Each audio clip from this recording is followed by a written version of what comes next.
Our next segment is the government segment. I host that segment, and my special guest will be return visitor Councilman Vince Riggi from the Schenectady City Council.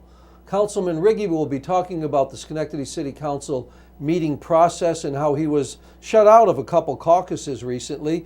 We'll talk about that, and he'll also be discussing the Schenectady City's budget. So let's watch.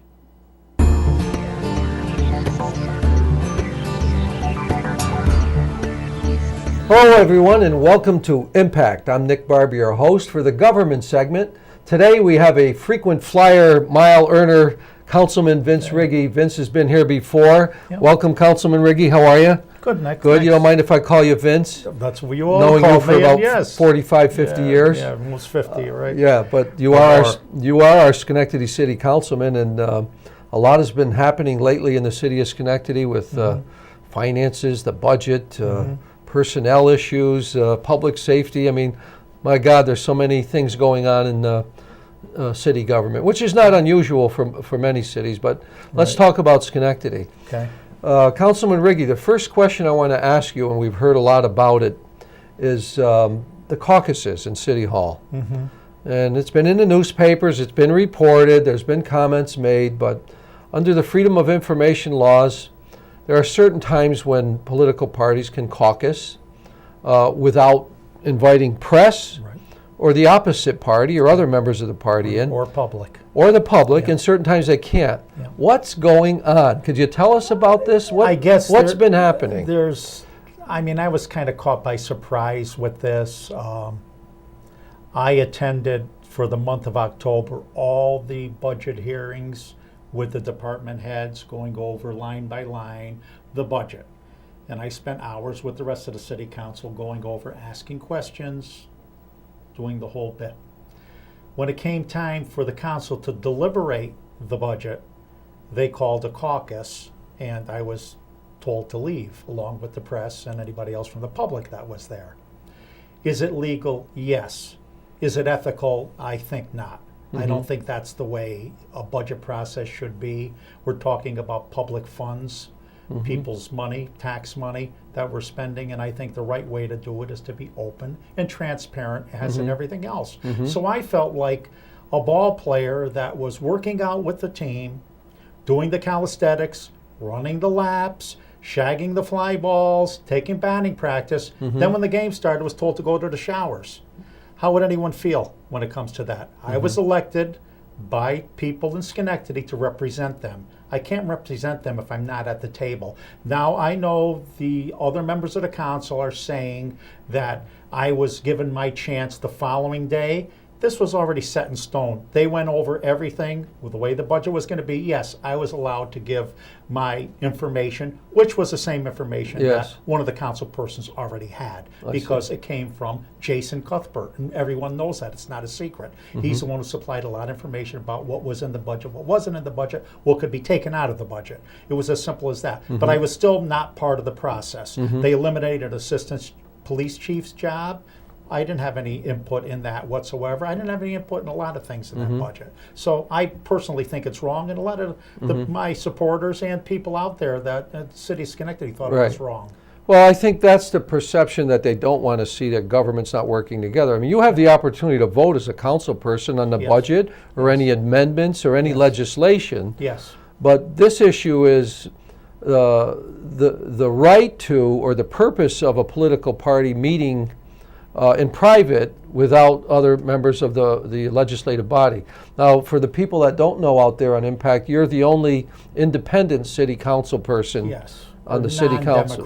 On the city or a non-Democrat, council. if we would. You were endorsed by the Alliance several Party parties. And the Republican Party, correct. Okay. So let's get back to that law under FOIL, Freedom of Information.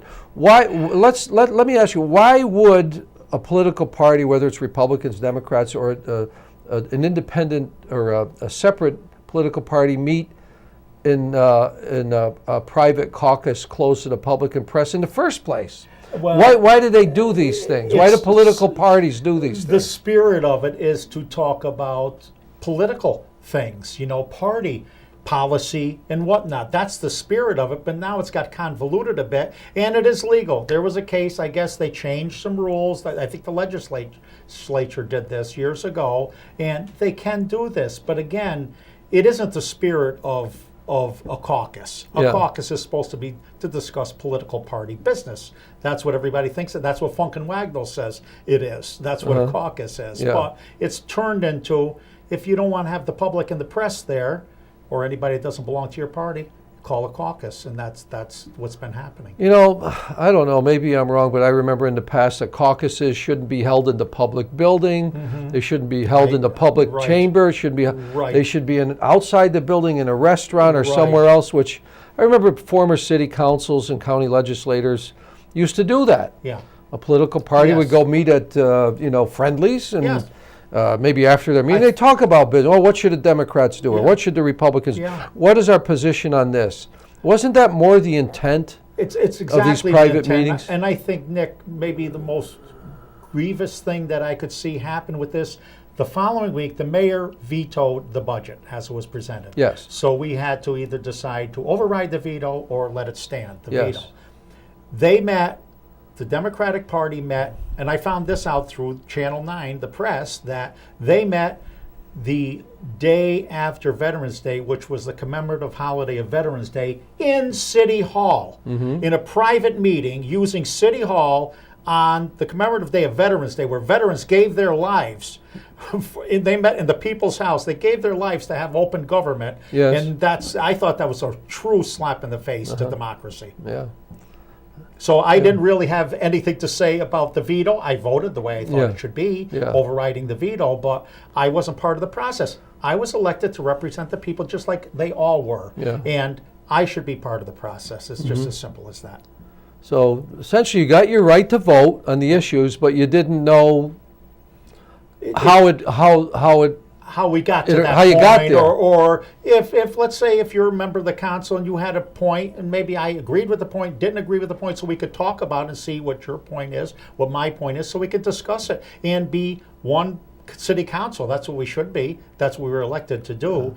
And it just hasn't been going that way. And again, I think it's because it's been a one-party system for so long. It's kind of gotten used to things that way. I'm not doing anything, I'm not trying to be divisive or anything like that, just trying to be part of the group.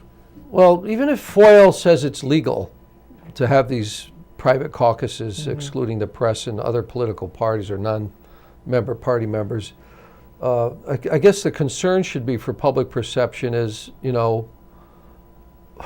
we don't want to portray these as secret meetings. Correct. So maybe there should be a little more thought going into some of these future caucuses and meetings. I would hope so. That's the way it's going to be. Because again, by shutting out the press and the public, not just me, shutting out the press and the public, that's giving the people the right to know exactly what's going on. I want to know how my council people feel about things. I just don't want to know about how they vote. I want to know how did they come to a conclusion on that vote. I think that's important to see what your views are. And now that we're openly televising committee meetings, that's been lobbied for years, and the last few years that's been happening, that's a great thing. People watch that. They like to know how their council feels, the people they vote for, how they feel on certain issues. So I mean, politicians or elected legislators officials can call each other on the phone. They can have coffee. Absolutely. They can go to a diner and they can talk about these things anytime they want. But it's when they meet as a body. Yes. That's the issue. Yes. When they meet as a body, what's the purpose and what's the explanation to the public and the press and other officials? And I think everybody would like to see, and that's what we're mostly painted with. You don't have open government. We don't have transparency. That word is used ad nauseum, but it's a great word because do we really have it? And when we're not meeting in public, and I know one council person says, well, as long as people know we're meeting in private, it's not secret. Well, that's really playing with words. It's just private.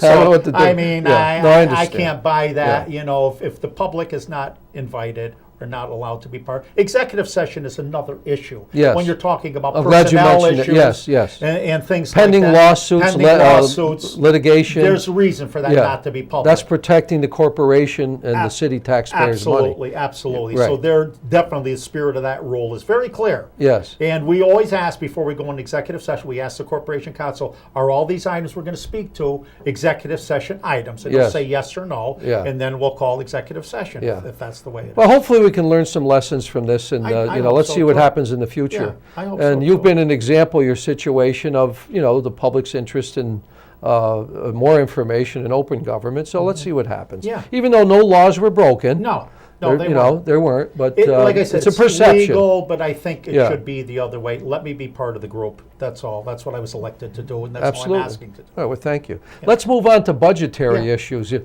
know, we've talked, you've been on this show a couple of times already.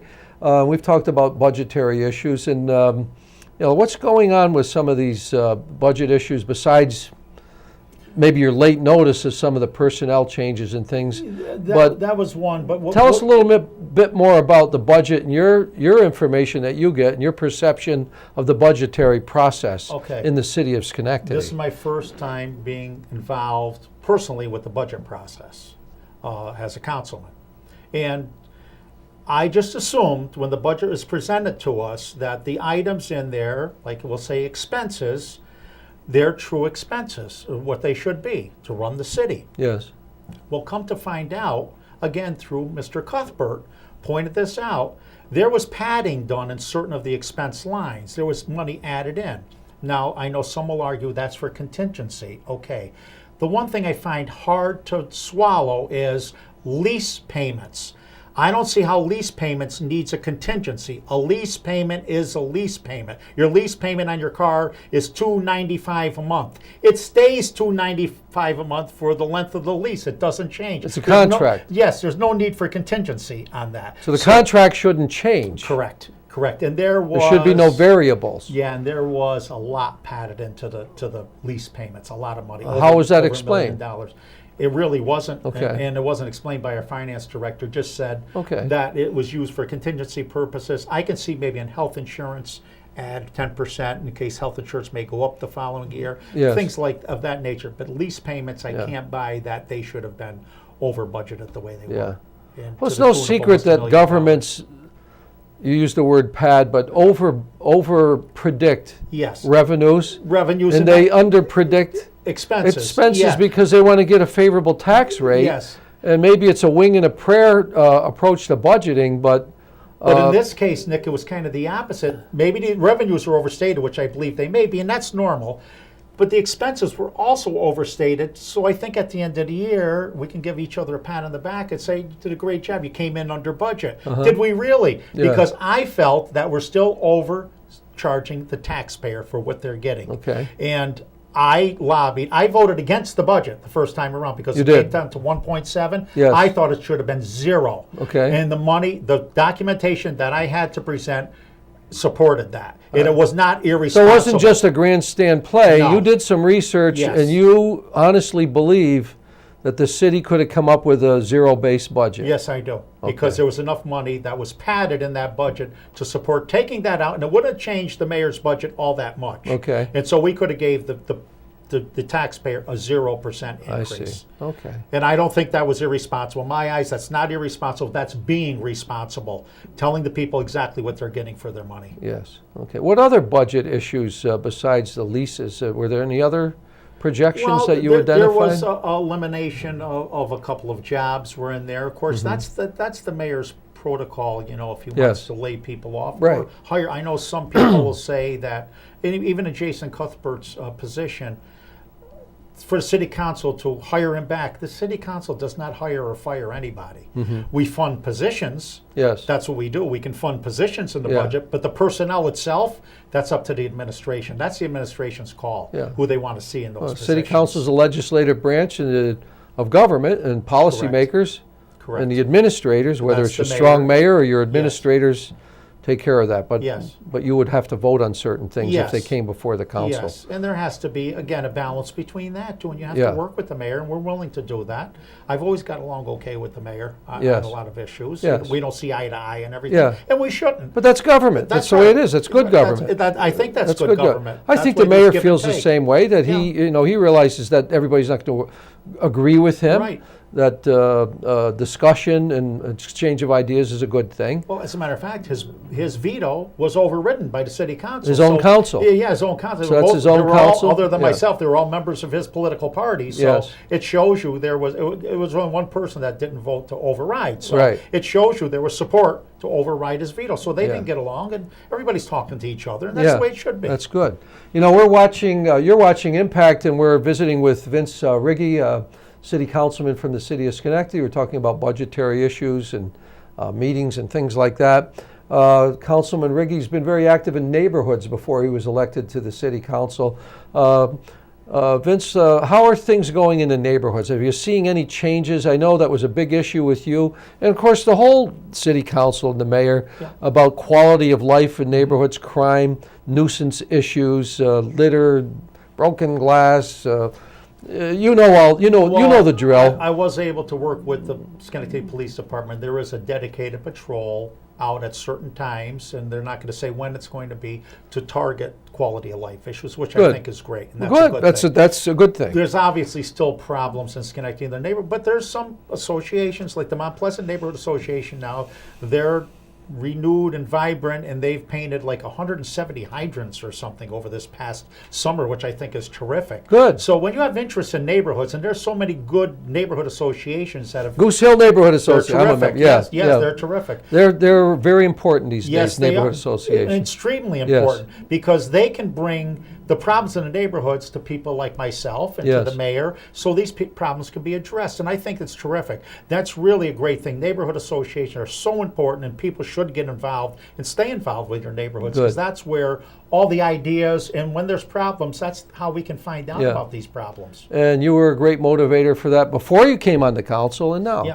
And you also marched with the Goose Hill Neighborhood Association on National Night Out. We want to Yeah. thank you for that. No, Very it's good. my pleasure. That's what Yeah. I was elected to do, and I'm going to represent all of Schenectady. Not just, I'm from Bellevue, Yes. and everyone knows that, but I represent all of Schenectady, entire and city. I'm happy to do that.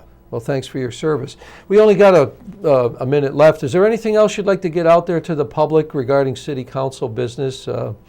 You want to wish them happy holidays? Yes, definitely coming that. up. And Yeah. I think if they just let us know when you have any concerns, you can call me anytime. My number's in the phone book. I'm on Campbell Avenue in Schenectady. It's no Okay. secret where All I'm right. at. We don't have to And- put the number right, up, but I'm they in can the phone find you. book, but I'll give the numbers, 377-8326. Anybody wants to call me, that's my personal home number. I don't screen calls. If I'm home, I answer the phone. If I'm not, I answer my answering machine. That's a brave and dedicated public servant that would put their phone number out. I don't mind doing I mean, that. in the past, I've known people that don't want, and I understand that because, there's an issue of privacy and so Yeah. forth. But when you're a public servant, you're a public servant. That's part of the business. I'm proud to have been elected to represent the people of Schenectady, and I'm going to do that to the best of my ability. Well, thank you, Vince. That's what we learned at Mount Pleasant High School. That's right. together, Nick. Values and ethics, our Yeah. coaches and teachers and all the Yeah. rest of them. Well, thanks for visiting with us again, Thanks for Councilman having Vince me. Riggi. You've been watching Impact. We've been visiting with Councilman Vince Riggi from the city of Schenectady. We hope you'll come back again. Anytime. We know you've been a frequent guest. It's always great to see you, and we wish you and your family happy holidays coming up. Same to you and yours, Nick. And thank you. And we'll see you next time on Impact. I'm Nick Barber, your host. Thanks for watching.